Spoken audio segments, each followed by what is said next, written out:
Hi folks, HR Funk here, back out on the range with my Beretta M9A3 pistol.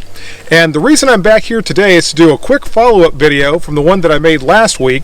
Now if you saw that one, you know my pistol performed very well and demonstrated very good accuracy, but I was having a little bit of trouble with the shots hitting slightly low and to the left.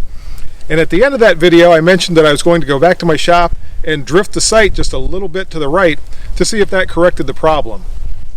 Well, before I do that, I thought I would try a couple of other things first to see if they make any difference. And a couple of these were also suggestions that came in from you folks, and they were things that I was thinking about doing anyway, so I decided to make a video while I try them out to see how they work. The first thing I did was change out the Vertec grip that was on the pistol when I was here before with the wraparound unit that also comes with the M9A3. Now, as I said in my shop review of this pistol, the wraparound grip basically simulates the shape and contour and size of the standard M9 pistol. And in my last video, when I was shooting the M9, I was not having that problem with the shots going low or to the left or anything else. So I want to see if just changing the grip might make a difference on the point of impact for the bullets. And the reason I think that is with the smaller grip, I'm wondering if as I squeeze the trigger, since I don't have this part pressing against the palm of my hand, if possibly right at the end of the trigger pull, I'm squeezing and pulling that front sight down out of alignment with the rear sight. Now if I was, I couldn't see it, but I just wonder if changing the grip might make a difference. The other thing that I'm going to try, and this was also suggested by some of you, is changing the ammunition. The M9A3, like the M9 before it, was intended to be fired with NATO spec 9mm ammunition, which essentially is programmed to launch a 124 grain bullet at about 1200 feet per second. The ammunition that I had out here last time was 115 grain Remington ammunition and 124 grain Blazer brass. And both of those, while adequate for training and practice shooting, do not have the same level of power that the NATO spec 9mm ammunition has. Again, since the M9A3 was intended to be fired with that ammunition, I'm wondering if the lower power ammunition is not causing quite as much of a recoil impulse and causing the barrel to rise a little bit more before the bullet exits as the standard NATO spec ammunition does. So I'm going to try both of those to see if it makes a difference in the point of impact for the M9A3, and if that doesn't work, I probably will end up drifting the rear sight. Since in today's video I'm really only looking at the point of impact for the M9A3 and the level of accuracy that I can attain from it, I'm not going to be shooting through all the drills that I typically do in my standard handgun testing battery. Instead, I'm only going to focus on those drills and exercises that really zero in on the accuracy of the pistol and the point of impact of the bullets. So I'm going to start out with the one that you see all the time at the very beginning, my 30-foot accuracy drill, and I want to see, first off, with just changing the grip, if I'm going to see a difference in the point of impact. Now I'm going to be using the exact same Blazer brass ammunition to begin with that I used in the last video, so we'll see if just changing the grip makes any difference on where the bullets strike.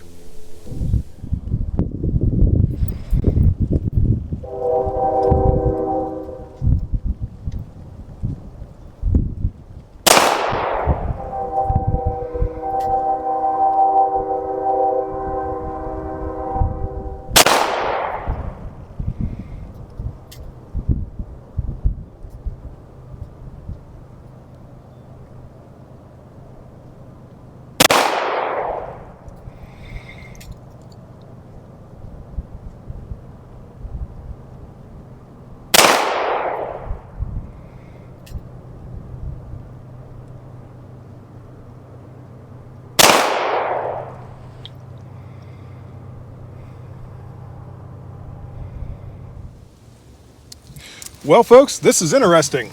Much like last time, all 5 shots went into just over an inch, just barely over an inch.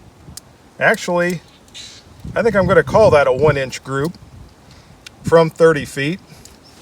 But unlike the last time, 4 out of the 5 are pretty much dead on windage wise. A little bit low, but all 5 of these shots are in the 10 ring, and this target is actually smaller than the one that I was using in the last video. One shot drifted slightly off to the left, and I think this was probably me. These, as I said, windage wise are dead on. So it appears just changing the grip did have at least some degree of influence on the point of impact for the bullets. Now let's try this drill with some more powerful ammunition and see if that makes any difference. Folks, at the moment I don't have any of the actual 124 grain NATO 9mm ammunition. What I do have though is some 124 grain Speer Gold Dot plus P ammunition, which should reasonably approximate the bullet weight and velocity of the NATO ammunition.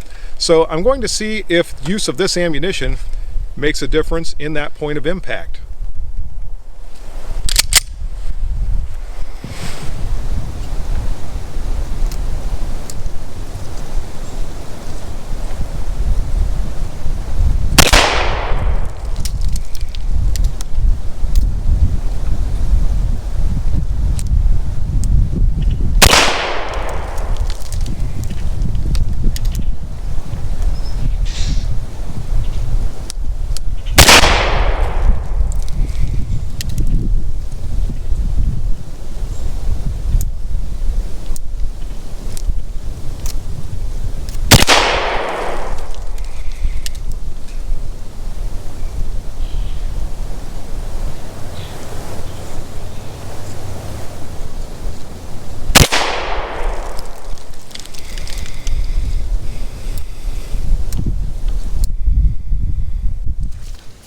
Folks, I think that cured the elevation problem. I had one bad shot. This was me. I saw that front sight drop as this shot broke, or actually just before this shot broke. These were all pretty good shots. The group size is not quite as good as I saw with the Blazer Brass. But again, this could be me getting a little bit shaky, but I'm definitely not seeing that tendency to go low or really to the left. I'm going to try 5 more shots with that Speer Gold Dot ammunition just to see if that point of impact remains consistent.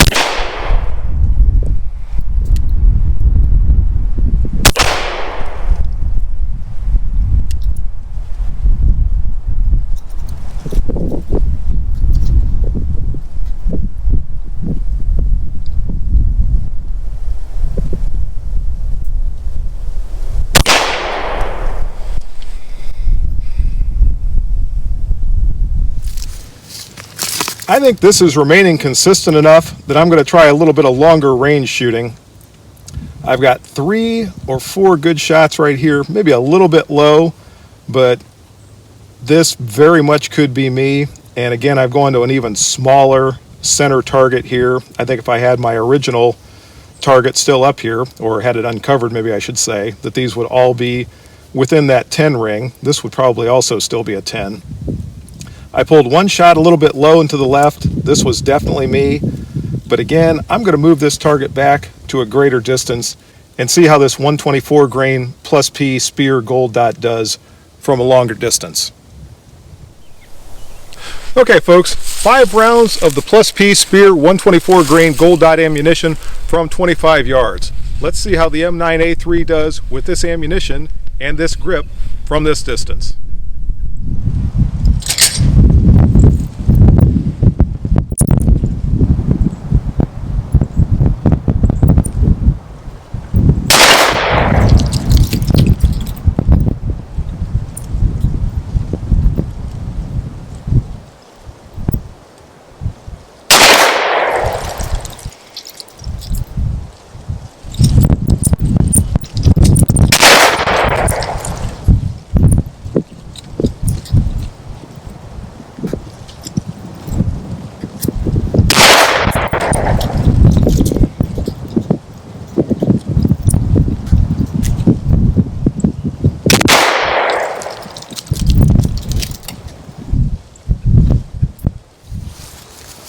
All right, all but one of those shots stayed on the target from 25 yards.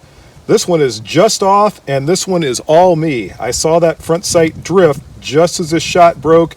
I knew it was going to go off to the left. I was hoping it was still going to be on the target, but it's just off. These are all on that target, all decent shots. Maybe a little bit low, but certainly not low enough that I'm too worried about it. If this was actual NATO 124 grain ball ammunition, these shots might even be just a little bit higher. What the heck, folks? Let's try 5 shots from 50 yards and see what happens back here.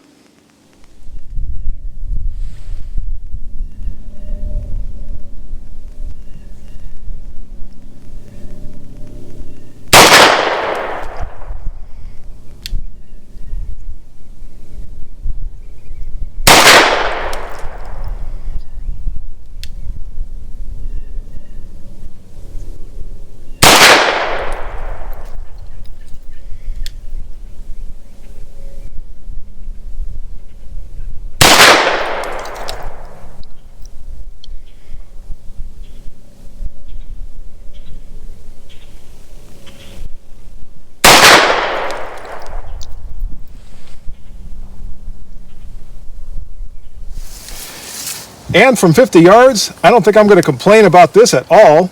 I have 3 good shots, one that's not too bad, one that I pulled low, and this was definitely my fault down here. The rest of these are pretty good, a little off to the left, but not bad.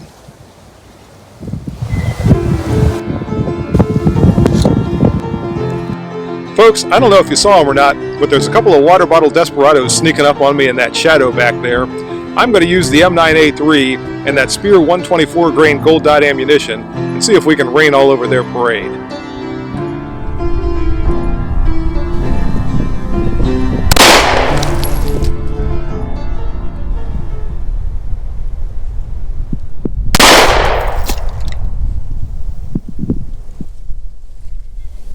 Folks, that's 2 desperados up and 2 desperados down with the M9A3 and the Spear 124 grain plus P gold dot ammunition.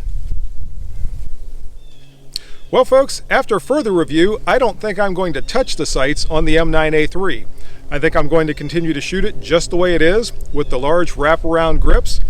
And it's nice to know that if I have ammunition in it for serious business, it's going to shoot pretty much point of aim for me.